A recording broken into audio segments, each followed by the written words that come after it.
Saya Google dalam Forbes sendiri Alright. Mahathir mendakwa bahawa anak dia bukanlah billionaire. Ni saya baca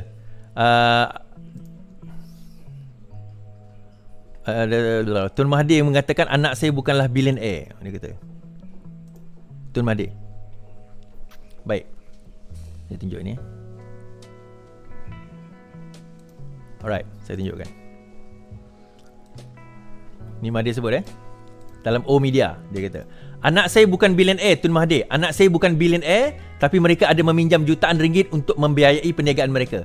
Mirzan menjalankan kebanyakan perniagaannya di luar Malaysia, tapi dipaksa menjual perniagaan perkapalannya kepada Petronas ketika krisis keuangan. Petronas mendapat pulangan lumayan menjual bahagian kapal apabila ekonomi telah pulih. Polisi Petronas adalah untuk tidak menjawab soalan, tetapi akaun Petronas boleh diperiksa untuk mengesahkan sama ada anak saya bohong atau tidak. Mirzan bukan jutawan katanya. Mozani tidak mencuri wang sesiapa dalam menguruskan perniagaan. Baik. Saya tengok Forbes Ini adalah Forbes tahun 2020. 3 hari bulan 4 2020. Mozani Mahathir mempunyai nilai 305 juta USD. USD ni bukan RM. 305 juta USD. Kejap, saya tak boleh tunjuk. 305 juta USD menurut Forbes. Dia ada 305 juta USD, lebih kurang 1 bilion. 1 bilion something, 1 billion something. So kalau dia tak kata dia billionaire, ni apa? Ini satu contoh. Ini yang diisytiharkan. Kita tak tahulah yang lain kok nanti. Ada pendedahan oleh Datuk Seri Anwar Ibrahim, kita tengok nanti. Dan juga kita tahu bagaimana MISC sendiri cuba di bail out oleh Mahathir sewaktu beliau menjadi Perdana Menteri, tidak bersetuju oleh Anwar Ibrahim, dan itu antara menjadi penyebab kepada kejatuhan ataupun kepada sebab kenapa Datuk Seri Anwar Ibrahim dipecat. Jangan kita tak tahu tuan itu yang berlaku. Okey.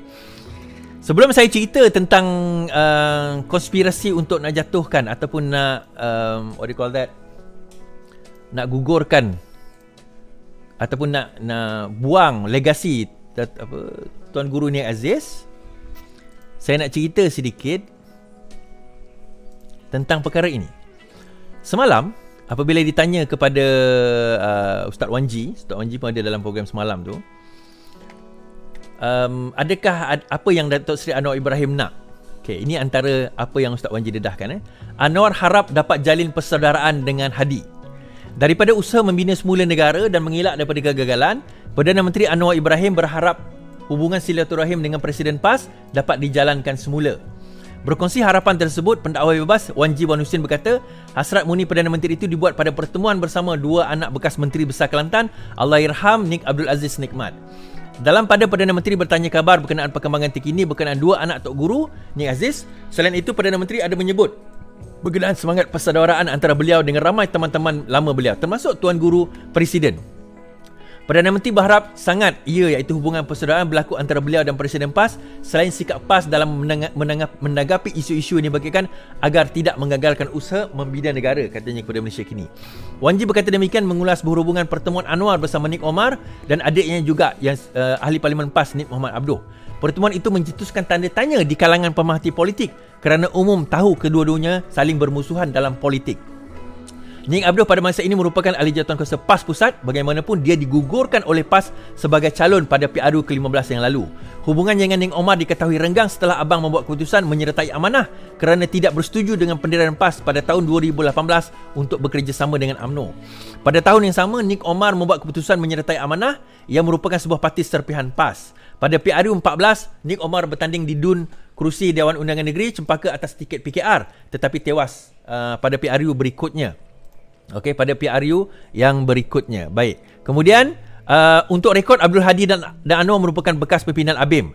PAS pernah bersama dengan DAP dan PKR dalam gabungan Barisan Alternatif bagi menghadapi pilihan raya tahun 1999. Dalam perkembangan berkaitan, Wan Ji berkata pertemuan ini merupakan inisiatif Nurul Izzah dengan dia menjadi orang tengah. Semua ini Nurul Izzah. Beliau meminta saya menjadi orang tengah untuk berjumpa dengan Nik Abduh. Pertemuan itu berlaku sehari sebelum Ramadan. Selepas pertemuan pertama itu, saya mencadangkan agar Nik Omar dilibatkan sama. Selain itu, Wan Ji mengulang bahawa pertemuan tersebut juga sebagai usaha meneruskan legasi Nik Abdul Aziz. Pertemuan antara Perdana Menteri Dengan dua anak Tok Guru, Nik Omar dan Nik Abdul Aziz adalah semangat untuk memastikan legasi Tok Guru Nik Abdul Aziz dapat diteruskan dalam banyak aspek, terutama dua aspek besar, iaitu pendidikan Islam dan juga kemanusiaan dan persaudaraan. Tambah beliau. Baik. Saya buat cerita sebenarnya apa sebenarnya yang berlaku dan kenapa perkara yang tak ramai orang tahu cerita ni. Berkenaan bagaimana usaha PAS, terutama grup Hadi Awang, grup pada masa itu pro kepada UMNO, yang kemaruk nak jadi kerajaan pada waktu itu bersama dengan UMNO, cuba nak menjatuhkan legasi Tuan Guru Nik Aziz. Specifically grup pro Hadi yang berada di Kelantan. Okay, sebelum kita nak cerita benda ni tuan-tuan, kita kena tengok sejarah dahulu. Sejarahnya kita mengetahui bahawa Nik Aziz, Tuan Guru Nik Aziz adalah tokoh yang sangat tidak mahu PAS bergabung dengan UMNO. Pertama. Kedua, beliaulah yang menjadi perekat, the cohesiveness between pembangkang sewaktu Pakatan Rakyat, di antara DAP, di antara PKR, di antara PAS pada waktu itu sebelum 2015. Dan tuan-tuan kena ingat tak, pada masa itu timbul cerita UG, Unified Government. Siapa yang bawa cerita UG ni? Kita ketahui cerita UG ni dah mula dibawa pada tahun 2008 oleh tidak lain tidak bukan Hadi Awang. UG menyasarkan pada waktu itu Melayu kena bersatu, dan pada waktu itu juga dia kata bahawa kita PAS kena bergabung dengan UMNO untuk membentuk kekuatan Melayu kerana DAP sudah semakin berkuasa. Okey, itu antara rentetan peristiwa itu. Dan Nik Aziz, Allahyarham Nik Aziz, antara orang yang tidak bersetuju, malah pernah kata, ludah muka saya dulu kalau sekiranya nak bergabung dengan UMNO pada waktu itu, dia kata. Kan, gabungan tersebut dia kata akan makan diri. Ada orang kata, apa beza dengan sekarang? Kita kena ingat siapa berada di puncak kuasa. Pada masa itu UMNO berada di puncak kuasa. Sekarang ini Pakatan Harapan berada di puncak kuasa. Dia dua struggle of power yang berbeza. Dynamic power, dynamic kuasa yang berbeza, sangat berbeza. Baik, kita cerita lagi. Now, disebabkan oleh perkara itu, PAS masa itu pecah dua. Satu golongan yang merasakan bahawa perlu bersama dengan Pakatan Rakyat diteruskan. Mereka digelarlah sebagai Jebon lah, Anwarinas lah, digelar sebagai munafik haraki lah, nama macam-macam lah, tak patut sebagainya. Dan akhirnya mereka keluar membentuk masa itu NGO Amanah, berkenaan dengan Amanah, saya tak ingat nama NGO tu. Kemudian akhirnya atas nasihat Rafizi Ramli, mereka bersetuju membentuk Parti Amanah Negara, bergabung dengan Parti Keadilan Rakyat, bergabung dengan DAP, membentuk Pakatan Harapan, masuk bersatu, maka membentuk Pakatan Harapan pada tahun 2016-2017. 2016 masa itu Amanah mula terbentuk, 2017 Bersatu mula terbentuk. Akhirnya mereka bersatu dan membentuk Pakatan Harapan. Berlaku pada tahun 2018, kita tahu kemenangan. Kemenangan berlaku. Pada masa itu sebenarnya kumpulan yang sudah keluar membentuk Amanah ini, walaupun ada sebilangan daripada mereka masih lagi tinggal di dalam PAS. Antaranya adalah Nik Abdoh. Walaupun dia tidak bersetuju untuk keluar daripada Pakatan Rakyat pada waktu itu, tetapi kerana setia dia dengan PAS, dia kekal di dalam di dalam PAS pada waktu itu. Sehinggalah pada tahun 2018 terkeluar cerita. Antaranya adalah audio Nik Abdoh sendiri yang bersetuju untuk nak terima wang daripada UMNO.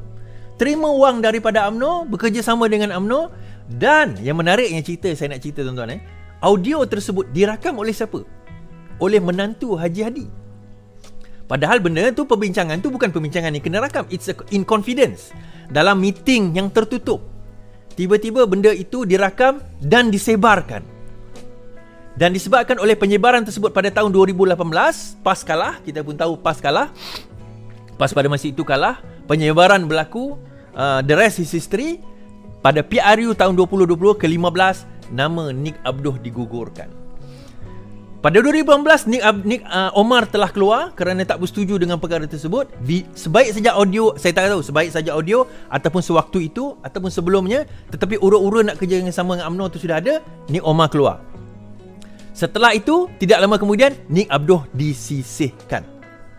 So, lengkaplah legasi untuk nak menidakkan legasi ataupun keturunan Tuan Guru Nik Aziz ini menjadi Salo-Galo Menteri Besar di Kelantan. Now, kenapa tuan-tuan?